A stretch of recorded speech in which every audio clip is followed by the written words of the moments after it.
This is NDTV.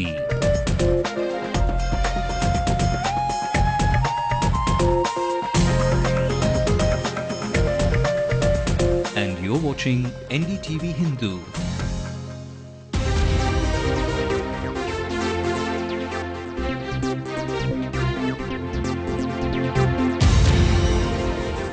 A very warm welcome to the show. It's been a day of action and reaction, of tempers and olive branches, of blunt war cries to embedded messages. But we have it all covered with our team of reporters. We'll span across the major issues that are likely to impact you. To start with, reverberations from political circles, our senior correspondent Peer Mohammed will tell us more about the impact statements made by MDMK chief and what it means in the build-up to the assembly polls. Are there hidden messages in his outcry? Back in the city, the Govind Rajan Committee recommendations have reigned supreme as the government arms parents with legal muscle to take on overcharging private schools. Pratik Shah will tell us more about how parents can claim their rights. And today in sports, we are seeing more news from off-the-field newsmakers than on-the-field performers. Our sports reporter will dish it all out in the action in the sports segment All in the Game.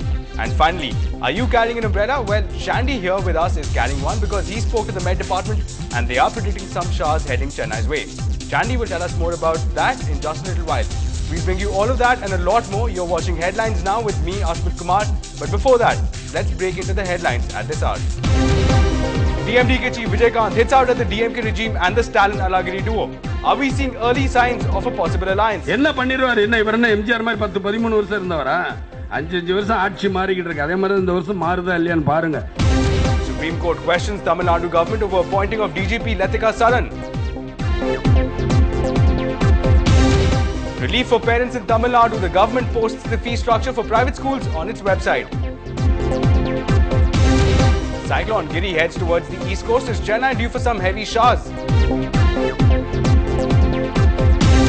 Alagiri's son's wedding brings the feuding brothers together, at least temporarily. Both visit and invite the Prime Minister. Prime Minister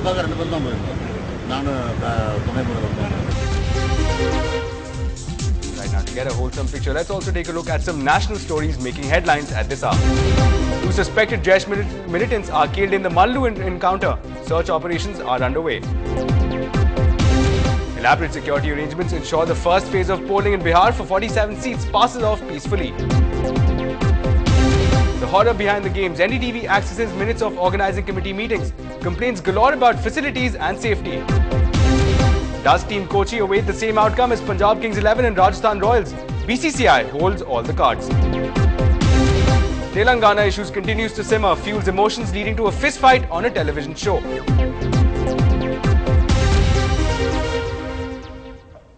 And the big political news at this hour, political rhetoric in the state is picking up pace as the assembly elections draw near, drawing Vijay Kant out of his hibernation. DMDK chief Vijay Kant lashed out at the DMK rule in the state. Singling out the DMK regime as one that is corrupt and power-drunk, he predicted a DMK defeat in the upcoming polls.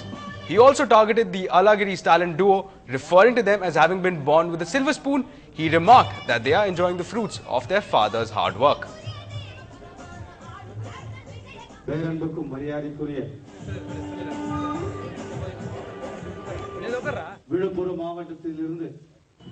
அவர் சொல்றாரு இப்போ ஒரு கட்சி ஆரம்பிச்சாரு விஜயகாந்த் உடனே முதலமைச்சர் ஆகணும்னு ஆசைப்படுறாரு உண்மைதான் எங்க நீ வா அடுத்தாப்புல முதலமைச்சரை வரேன் நீ சவால் விடு பார்ப்போம் நீயும் உங்க அண்ணனா சவால் விடுங்க பார்ப்போம் யார்கிட்ட கதை விடுறீங்க நான் தைரியமா சொல்றேன் எனக்கு தைரியம் இருக்கு உழைக்கணுங்கிற தன்னம்பிக்கை நீ எங்கே யாரோ உங்க அப்பா போட்டதுல இருந்துகிட்டு வாழ்ந்துகிட்டு இப்படி நாட்டிக்கிட்டு வணக்கம் வணக்கம் வணக்கம்னு சொல்லிட்டு போனா மாத்திரம் நீ என்ன துணை முதல் மந்திரியா என்ன பண்ணிடுவார் என்ன இவர் என்ன எம்ஜிஆர் மாதிரி 10-13 வருஷம் இருந்தவரா 5 வருஷம் ஆட்சி மாறிக்கிட்டு இருக்கு அதே மாதிரி இந்த வருஷம் மாறுதா இல்லையான்னு பாருங்க. இன்னைக்கும் விஜயகாந்தை பொறுத்த மட்டும் எல்லாருக்கும் மனசுல என்ன இருக்குன்னு விஜயகாந்த் வாயை திறக்க மாட்டேன் ஏதாவது கட்சி கூட கூட்டணி வைப்பாரு. என்னுடைய கூட்டணி அப்பவும் சொல்றேன் இப்ப தெய்வத்தோடைய மக்களோட மட்டும்தான் அதுல என்னைக்குமே என்னை மாற்றுக்கிறதுக்கு அது அன்னைக்கு பார்ப்போம் டைம் இருக்கு எவ்வளவோ நேரம் இருக்கு அது ஏன் அவசரப்பட்டுக்கிட்டு இப்பவே என்னங்கன்னா என்னத்திற்கு எதுவுமே கிடையாது. Well, you heard the statements for yourself. Some heavy-duty remarks being passed by the MDMK chief there. And to read into those remarks, we are joined now by our senior correspondent Peer Mohammed live from the newsroom. Now, Peer, moving from a broad-based criticism of the Dravidian parties, the two Dravidian parties, to singling out one of them, the DMK here, Do we see this? Do we see a tilt in the MDMK's position? Yes, Ashmit, the DMDK chief Vijaykanth had made it clear in September itself in a statement issued on the party's anniversary, particularly the 6th anniversary of the party's launch, that our single goal is to defeat the DMK in the upcoming assembly elections.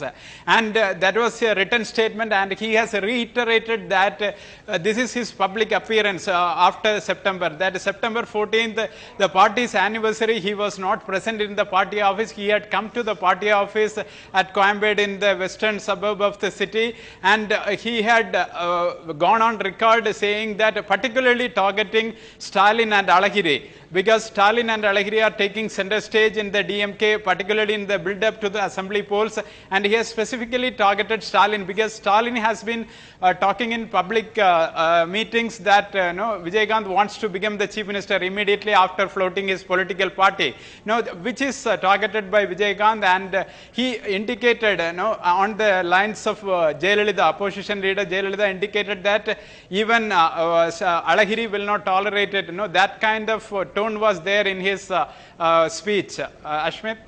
Right, so vociferous outburst there by the leader. Moving ahead, in a move that is likely to play spoiler for the state government, in the DGP Latika Saran case, the Supreme Court has questioned the Tamil Nadu government over her appointment. The petition filed by the Tamil Nadu government did not find favour with the Supreme Court, and the apex judicial body refused to pass an interim order. This new twist will now require the state government to send a panel of IPS officers to the UPSC for selection of a new DGP.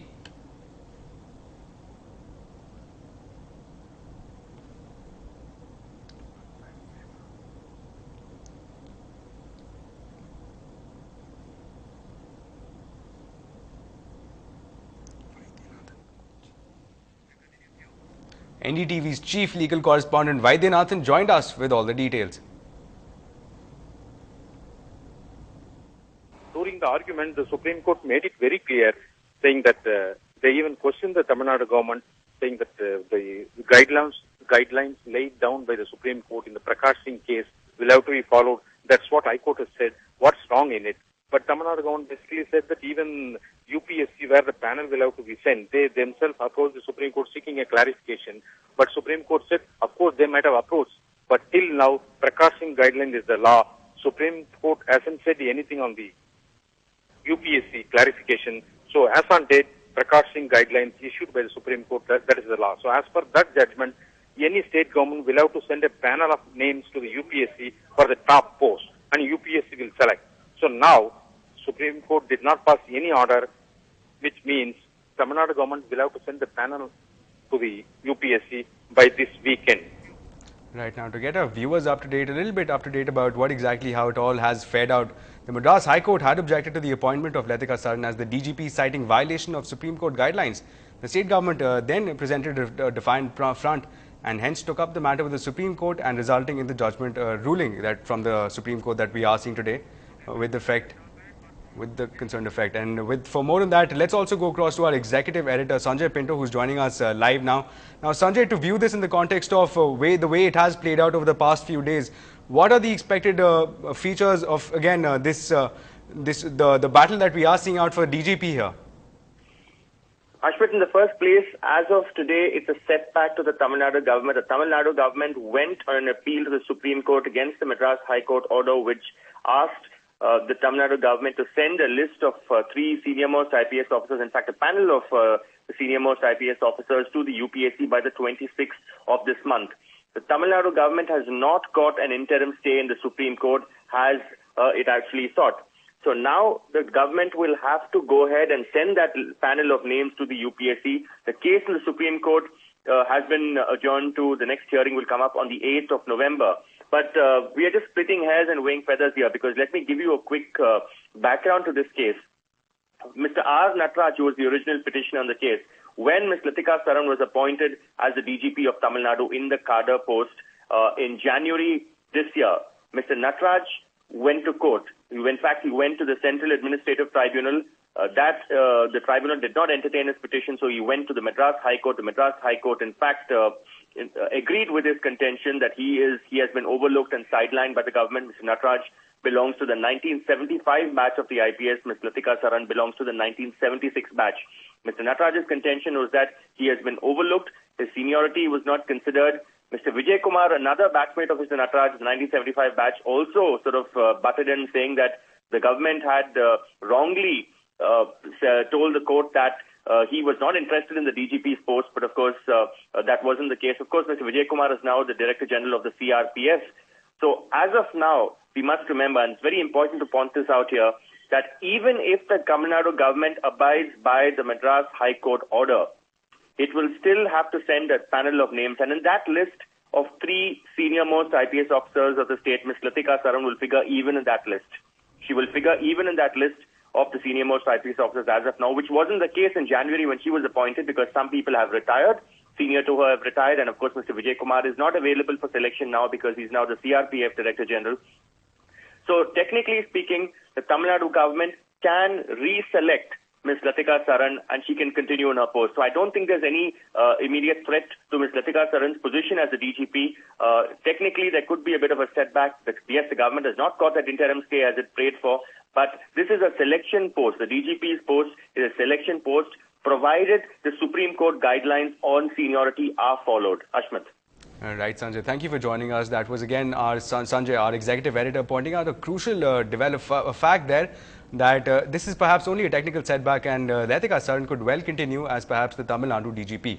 Moving ahead, parents and children in Tamil Nadu can heave a huge sigh of relief, though the Madras High Court pointed out that private schools cannot collect fees in excess of what was fixed by the government-appointed Govindarajan committee. There was a lot of ambiguity over what exactly is the new fee structure. Today, the Tamil Nadu government posted the new school fee structure on its website.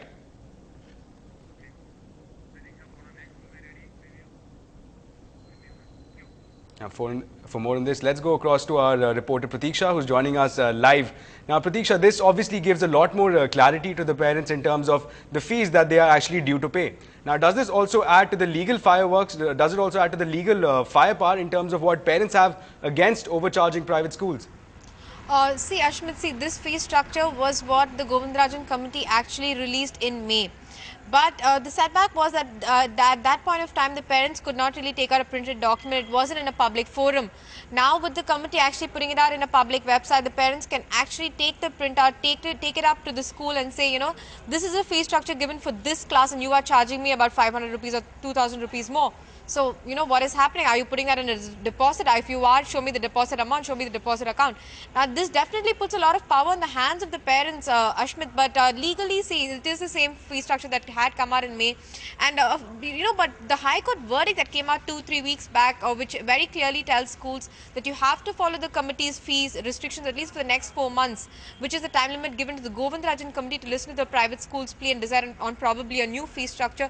Until then, the parents can definitely use this document very effectively. They can take it up to schools, ask them for the accounts, question them on the excess fee collected. Yes, this does take out a lot of ambiguity. Basically, there was a lot of confusion with schools giving a lot of excuses. So this definitely makes things more clear, Rashmit.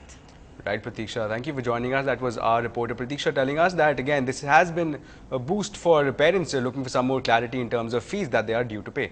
Moving ahead, coming back to the state, sending a very strong message to political circles at large, MK Alagiri and MK Stalin, two feuding brothers for the Chief Minister's chair, today came together on a family mission, the marriage of Alagiri's son. Both today met the Prime Minister in Delhi to invite him for the marriage at Madurai next month. But after this, Alagiri separately met President Pratibha Patil, UPA chairperson Sonia Gandhi and BJP leader LK Advani to invite them for his son Dayanidhi Alagiri's wedding.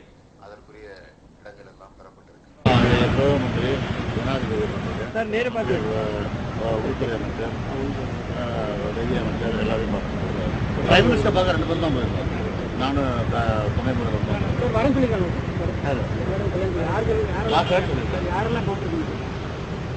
பிரதமந்திரி ஜனாதிபதி Sonia madam அப்புறம் இன்னும் ஒரு நிதியமைச்சர் உள்துறை அமைச்சர் இன்னும் சில மந்திரிகள்லாம் ஆயிட்டு எல்லா அமைச்சர்களும் ஆயிட்டு. Now the dance of democracy has just begun in the theatre we know as Bihar. What's in store for the political stakeholders? We'll get you all of that on the other side.